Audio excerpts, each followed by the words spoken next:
Nós éramos os 7 ou 8, no máximo 10, da bancada da bala em 2003, 2004 e 2005.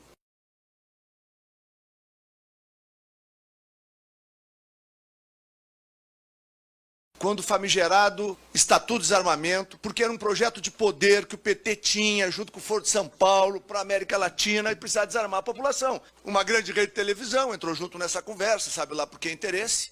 E o que nós tivemos aqui? Nós tivemos a votação, e nós que defendíamos a vida naquela época eram chamados da bancada da bala. Eu tenho muito orgulho de ser da bancada da bala. Eu só estou falando com o senhor porque quando eu era veterinário eu tinha uma arma da cintura, não precisei usar, mas estou vivo. E os PMs que atenderam a ocorrência foram esfaqueados pela pessoa que estava diante de mim.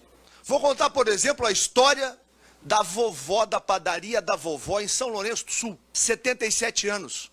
Esta senhora foi afogada no vaso sanitário por bandidos, para entregar o dinheirinho das economias da padaria da vovó.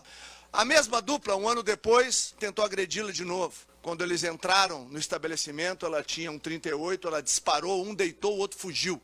Aí ela deu uma entrevista para as redes de televisão do Rio Grande do Sul, ela dizia: eu fui humilhada, e eu dentro daquela patente, que lá na minha terra se chama patente, eu jurei que nunca mais eu ia ser humilhada. E para manter a sua dignidade, ela precisou comprar. Ou ela disse que achou uma arma, que não era raspada, nada. O senhor sabe o que equivale um homem de 1,80 m, 20 anos, e um homem de 1,60 m e 80 anos? Só uma arma. Não tem outra coisa que os iguale.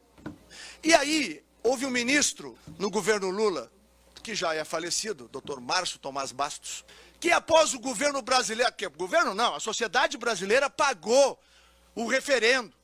Lá no Rio Grande Amado, 87,3% da população que votou pelo direito à manutenção do direito de ter armas.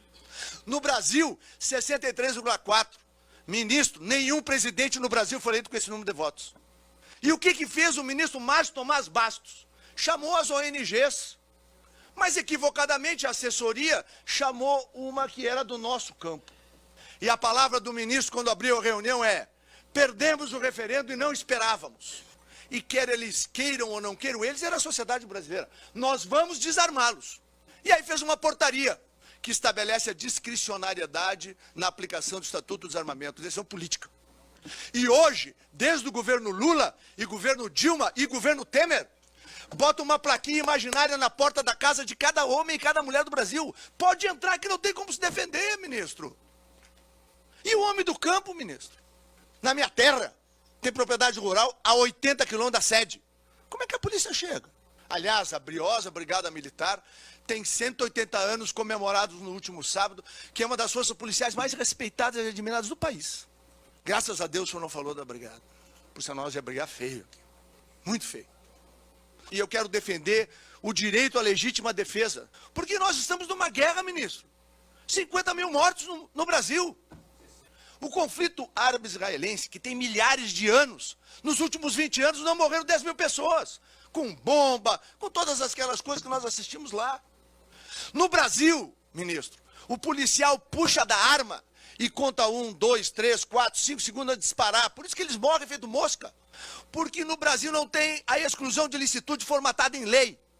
Hoje, uma parte da imprensa brasileira diz o seguinte: policial baleou agressores. Vai lá ver, era o policial enfrentando 3, 4 bandidos. Hoje, algumas redes de televisão romantizam o bandido e criminalizam o policial. Ou nós damos suporte para aqueles que são a última fronteira, ou nós estamos perdidos. Por isso, ministro, que eu falo que a decisão é política, sua e do seu governo. Porque, ao tirar a discricionariedade, o cidadão cumpriu os requisitos legais. Eu não estou abrindo mão de nenhum requisito legal. Fez teste psicológico, ele provou conhecimento de legislação, ele provou habilidade para usar arma, ok. Ele tem o direito à posse responsável e o efetivo porte.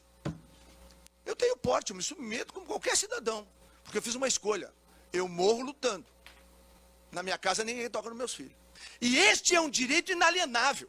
O Brasil, que votou por 64% para manter esse direito, tinha 3% da população brasileira armada. 3%. Naquela época, era 11,5 milhões de armas registradas no Brasil legalmente. Sabe quantas são hoje, ministro? Nos dados que eu recebi do seu ministério, 600 mil.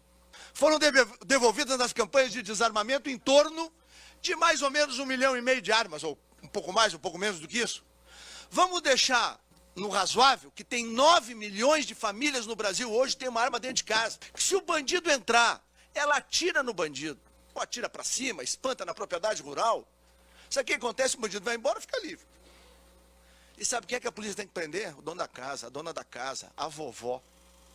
Porque ela tem porte legal de arma, crime inafiançável.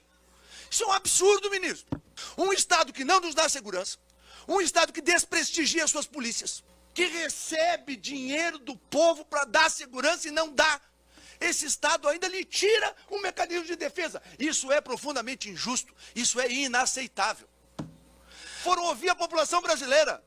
E a população brasileira disse, não, nós queremos manter o direito. E aí o que fazem as autoridades do Brasil? Sonegam, roubam, sequestram o direito do cidadão de se defender. Por favor, ministro, revise a possibilidade de fazer o conveniamento com a Secretaria de Estado, Segurança dos Estados, para concessão de posse e porte. Qual é o problema? O registro e o cadastro continuam na Polícia Federal, mas isso seria um passo importantíssimo. Não pode o governo vetar o porte de arma para agente de trânsito, como foi feito. Foi ouvido o seu ministério e foi retirado do agente de trânsito o direito de portar o porte. Por fim, ministro, tem 1.200.000 visitantes no Brasil. O Estado brasileiro reconhece que durante o horário de trabalho dele ele tem habilidade, capacidade de ter porte de arma. Aí ele tem a arma privada dele, registro direitinho. E essa concessão de porte não é reconhecida. O senhor sabe quanto custa para tirar um porte hoje, ministro? O senhor tem noção? R$ 1.500. O senhor sabe quanto custa para fazer um registro? R$ 500, ministro. Ministro Torquato, eu sei que o senhor é homem de bem. E eu lhe respeito. Vou lhe implorar em nome das famílias brasileiras, das famílias gaúchas que aqui me deram a representação. Por favor, ministro, precisamos arrumar e dar condição que o cidadão brasileiro possa se proteger. Hoje, o senhor oferece cordeiros para o holocausto da bandidagem. Obrigado. Isso não é justo e a gente não pode aceitar isso no nosso país. Obrigado, deputado.